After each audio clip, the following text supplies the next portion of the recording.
Halloween is supposed to be fun, but sometimes, and without warning, parents discover the spooky side is a little too much for kids. So today, a mom's guide to Halloween. We have expert advice to help you anticipate how scary is too scary.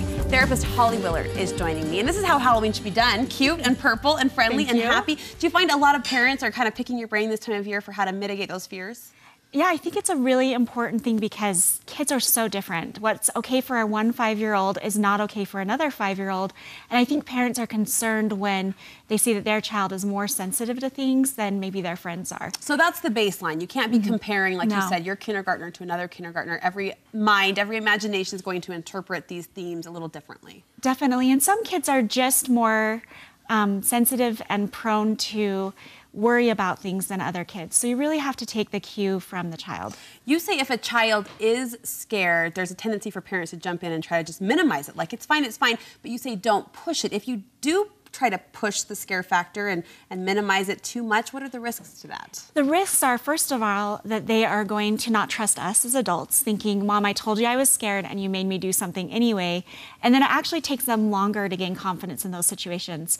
I did this as a new parent. I took my child when he was 4 years old and went to Disneyland and went on some rides that I didn't think were very scary. Like the Haunted Mansion. Like the Haunted Mansion. And just kind of, thought, oh, he'll go on it and he'll enjoy it. And then it took him a long time before he ever would trust to go on a ride with me again. So don't push it. So don't push it. Just let them be in charge. And when they feel comfortable, then they will do it. I'm jumping a little bit in years here, but what about the older kids, even 11, 12, 13, who want to go to that scary haunted house? What would you say if you as a mom maybe think it's going to be too much, but they want to hang out with the friends and do the Halloween thing? What's the balance there? So the balance is, first of all, be very selective on any haunted house or anything that you go to. You want to avoid anything that's too adult in nature, that has sexual or violent or just really grotesque themes. Kids pick up on those visuals. Similar, like we wouldn't want kids to watch pornography. They're going to remember those images. So as a parent, you need to use your discretion. And then if it's somewhere that you feel is safe, go with their friends or be there, so in case they don't feel comfortable, they can come back as a safe place. I know we talked about every child being different, but as we get into those preteens and teenage years, is there an age where research shows the brain handles those images a little differently? In other words, it's more mature and able to process the fake versus the reality? So as far as fake and reality, about 4 or 5 years old, kids start to understand. It doesn't tell about 8 years that they can really tell, oh, that's not real. Okay. But even up into the teenage years, their brain is still not developed to really understand what is fake and what is real. Those gory haunted houses. Those gory haunted houses are too much. Themes.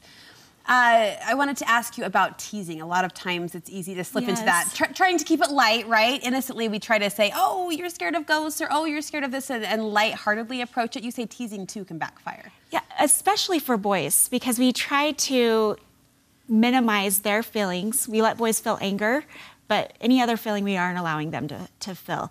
And those things are scary. So we need to be able to say, oh, it's okay for you to be scared. It doesn't mean that you are a wimp or a fraidy cat or anything like that. It's a normal feeling, and fear is actually a good thing that keeps us safe.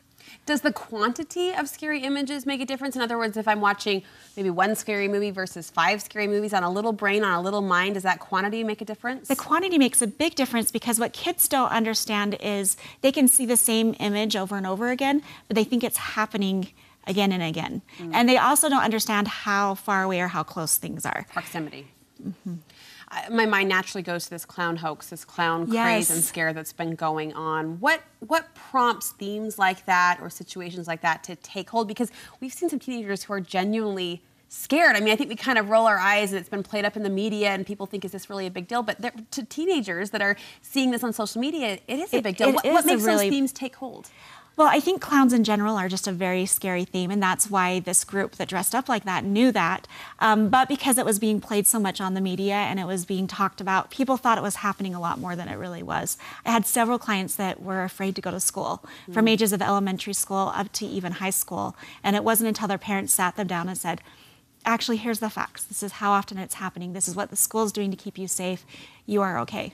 So that fact versus fiction, real versus pretend, those conversations really pay off. And limiting that kind of exposure that your child has. All right, Holly, great advice. It's a tricky time of year for parents to navigate, so I think your words are really helpful. Good to see you.